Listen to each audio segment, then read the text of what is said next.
Neste episódio, vamos ponderar sobre a busca por alguma coisa que satisfaça a nossa fome, nossa sede de paz e bem-estar. Nesta busca, nos dedicamos a práticas e receitas e normalmente lidamos com tensões. A quais práticas você se dedica e com quais tensões você tem convivido? Fique comigo até o final e se permita conhecer possibilidades de conciliação das tensões.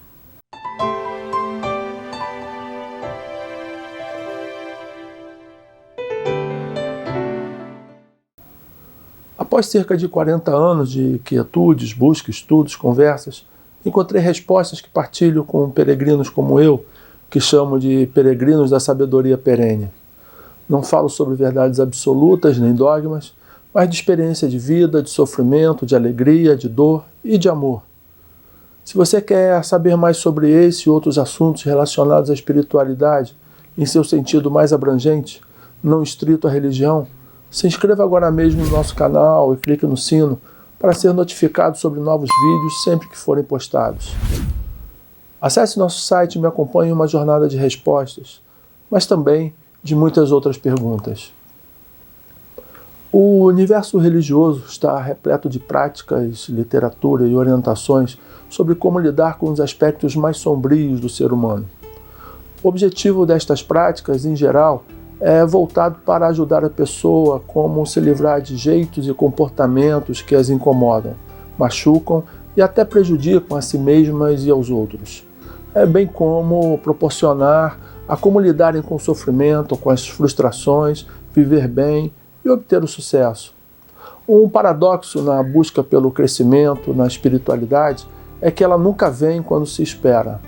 Não se pode forçar a ter uma visão mais do que apontar uma arma para uma flor e mandar que ela cresça. A graça vem espontaneamente, mas ainda que se revele sem esforço, ela exige trabalho duro em seu próprio tempo e época. Como não se pode forçar, ficamos limitados a duas abordagens genéricas.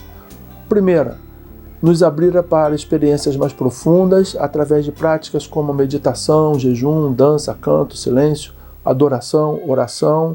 E 2, nos liberar de todos os filtros defensivos, íntimos, que colocamos no próprio caminho. Grupos religiosos maduros usam sua estrutura de ritos, dogmas e práticas para proporcionar ao praticante uma experiência significativa de liberação dos mecanismos que filtram o contato com o transcendente.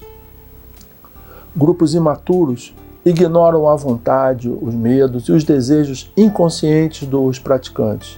Sua solução é a orientação a uma disciplina de força de vontade, de domínio próprio, em oposição às tendências por elas chamadas de pecados, tanto pelo afastamento quanto pelo esforço de se opor à tentação.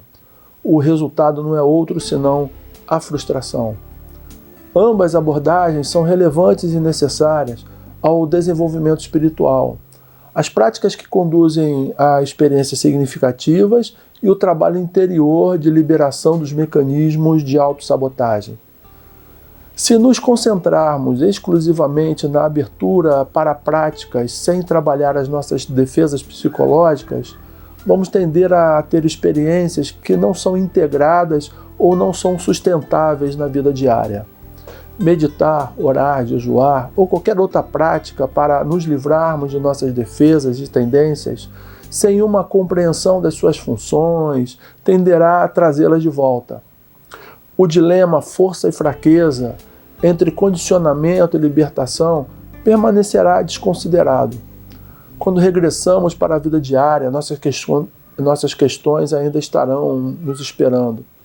É possível ser um praticante de reconhecimento mundial e ainda ter relações consigo mesmo, com o outro e com Deus não saudáveis.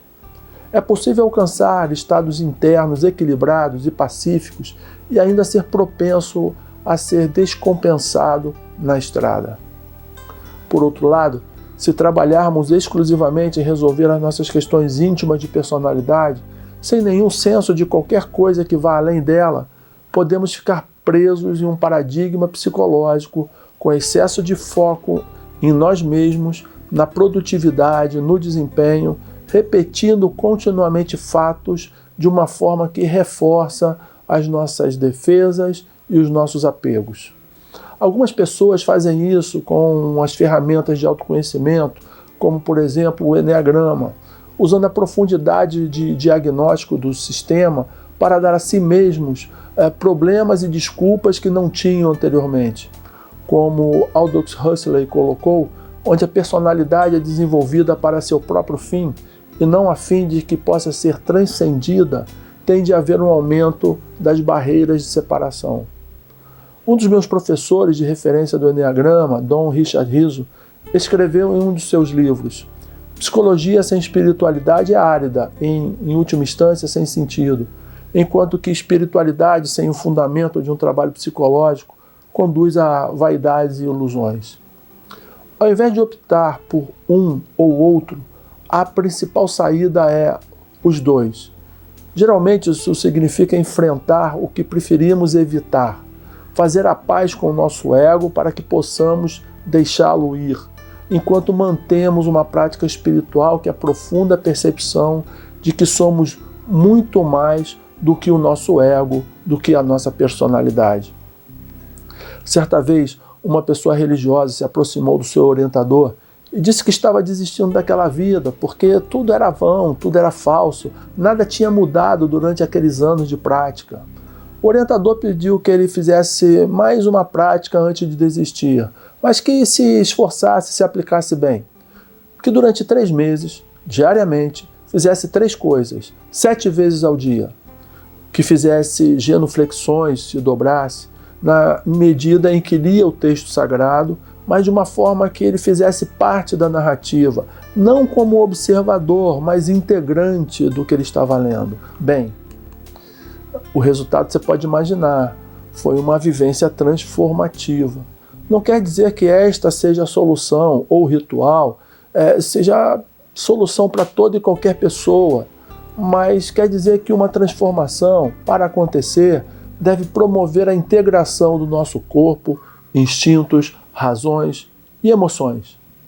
O desenvolvimento espiritual que perdura tende a ser prático ao invés de dramático. Algo em nós que se abre à graça de uma forma que podemos conviver com tudo mais, inclusive o melhor e o pior de nós mesmos.